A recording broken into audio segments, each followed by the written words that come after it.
Okay, so this is a special edition of Alchonerds, and it features my two non-scientist friends, Amilcar and Rachel. Please enjoy it. Today, we want to talk about new emerging solutions that are trying to tackle the problem of excessive drinking, which is a problem that is global. It's also a problem that is very old. We know that drinking has been around for at least 13,000 years. There is archaeological evidence of Natufian fermentation sites, and they're 13,000 years old. Drinking alcohol is actually part of the Jewish and part of the Christian religion. It's actually part of the ceremony. The Americans tried to ban it, and there were the Roaring Twenties, the years of prohibition. We don't want to stop drinking. We want to drink. We saw what happened in the United States when they tried to abolish drinking completely, and they couldn't. It seems to be very seriously entrenched in human society and human culture, at least modern. And it's a problem. Everybody knows that it causes a whole range of problems. There are some really, really interesting things to say about new solutions, maybe not everybody's aware of, that are emerging these days. And they each come from a completely different direction, and it looks like change is coming. So we want to talk a little bit about that today. Okay? Yeah, I'm all ears over here for now. Okay. As I said before, the fact that alcohol consumption is a problem isn't surprising, and it's not a new thing. And there are existing medicines, pharmaceutical medicines, that have been suggested by the pharmaceutical industry in order to help people curb their excessive drinking behavior. Some prominent examples are disulfiram, naltrexone, camprosate. These are prescribed pharmaceuticals that you can take the pill and it'll keep you from drinking too much. The problem is that they don't do it in a pleasurable way. There's no incentive for people to take them. And as a result, they're really largely unsuccessful because there isn't enough motivation to use this as a tool. What sort of motivation? What do you mean? So, disulfiram, for example, makes you nauseous if you drink. Oh, so it punishes you for drinking. Keep from drinking too much. So someone thinks, okay, so if I take this before I go to the bar, I certainly won't drink as much because I'll get nauseous. But why would they take it? Right? Amazing.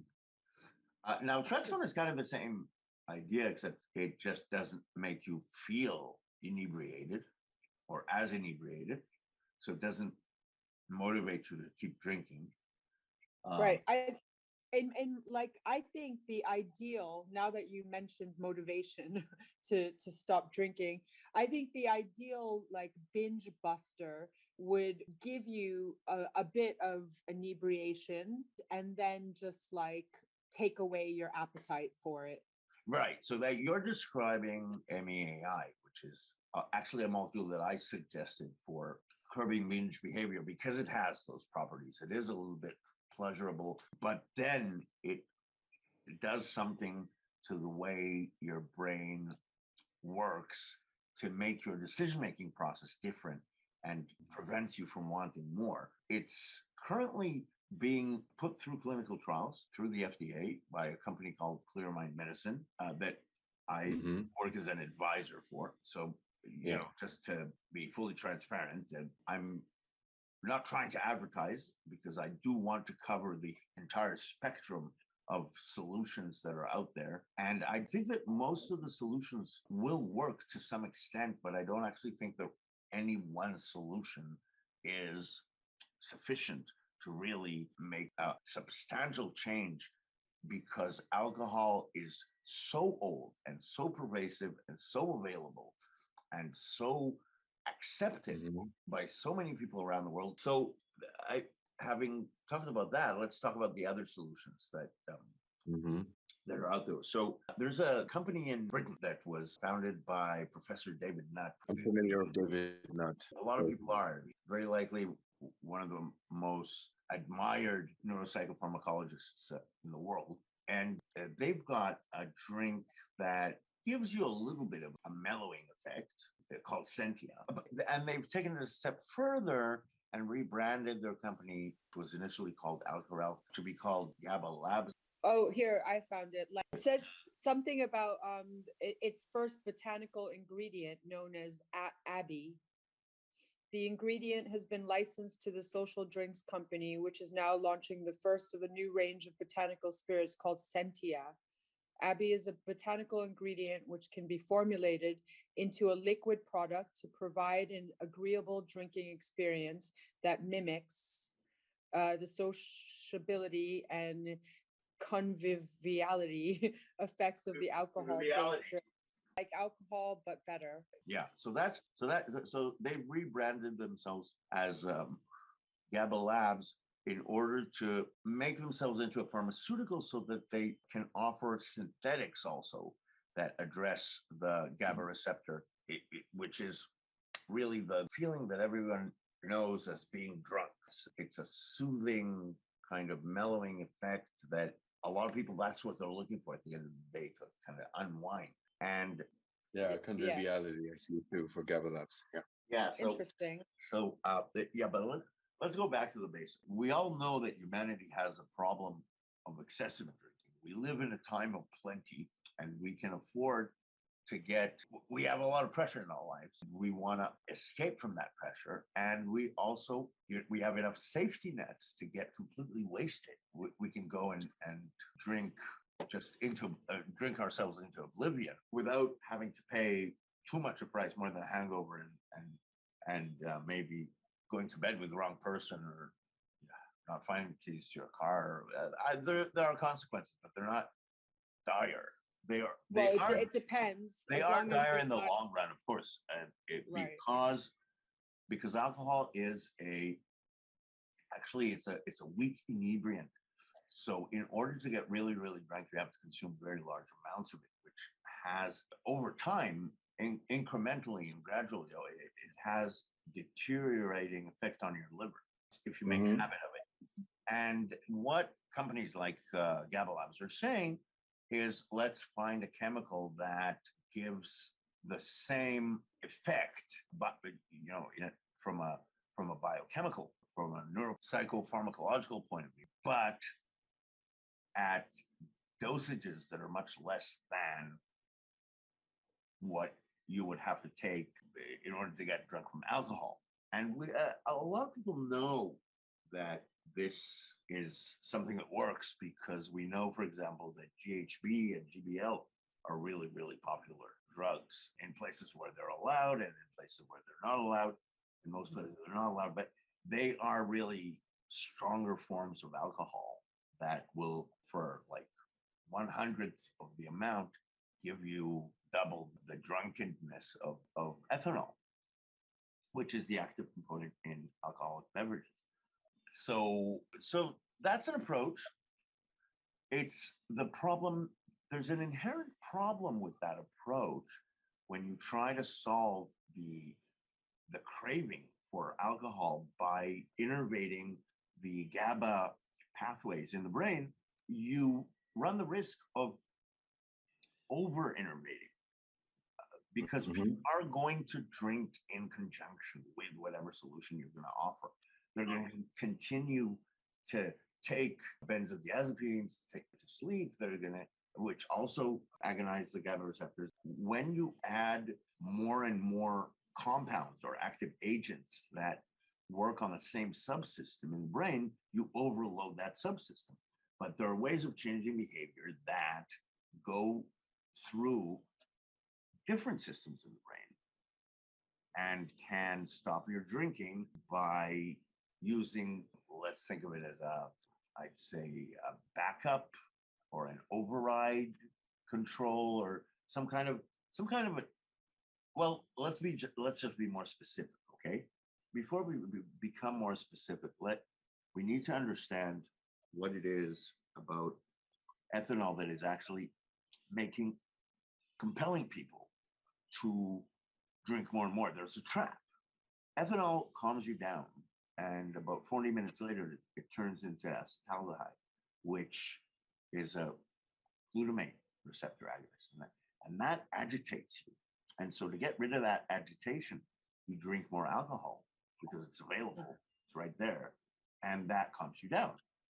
And then, great, right? No, yeah, then it turns into acetaldehyde and you're agitated again, and that keeps going and going and going. And that's the cycle that you have to break in one way or another in order to really solve excessive drinking. We don't want to abstain. And also, it's not a good idea because modern life is stressed enough for there to be a real need to unwind. So we don't want a solution that is complete abstinence. Even people get completely wasted in Iran, where it is highly illegal to drink. Want moderation. And so there are other solutions that can provide this kind of thing that are completely out of the box. One of them is what you mentioned before, Rachel, MEAI that's developed by Clear Mind Medicine, which moderation versus abstinent. That is correct. So in order to moderate, you can stop behavior using something like MEAI with a serotonin receptor agonist, and it simply changes the decision-making processes in your brain. And it seems that one of its downstream metabolites also makes you adopt a getting ready for bed behavior, kind of like getting that mentality that the day is coming to a close and it's time to go to bed, which is, you don't lose control. You just begin to make decisions which take all of the stimuli out of your life. So you either go home or you go to a quiet place, or you turn off the TV, or you wind down, or the screen. You wind down. Yeah. And you don't suffer from, or people don't suffer from blackouts with MEAI. No. The most that can happen is that they just curl up into a ball, and lie motionless, either sleeping or not sleeping. Right. But even in that state, they can get up. One of the webinars, it was said that someone's father had to be reminded to take their MEAI, and it was very effective. Yeah, but that's the anti-addictive property. Oh, what I mean by effective is it changed the relationship between daughter and father for the positive. A relationship which was not existent before that. Okay. So another interesting aspect of moderation is that people often they drink in order to let things get wild, and you need what they call a designated driver or a responsible adult. And today cellular phones can offer you that thing that really has an influence on your behavior that doesn't get drunk. And Apple has an app called Reframe that will put you in touch with a drinking coach. And maybe one day, all of these solutions are going to work together so that the drinking coach will tell you, well, it's time to take MEI, or I would suggest that you choose Sentia as, to start with, and then maybe have a few drinks, and then maybe have some MEI, and then maybe you should drive home, or maybe you shouldn't. It depends. But there's actually a sober person available to you that is an expert on how you should behave in all kinds of situations. That is incredible. And it also hooks into the entire community of people that are using the app, so they can learn from each other as to what to do in similar situations that they run into. So you get this synergistic bang from people pooling their problems and solutions into one big knowledge base, which is called an online community.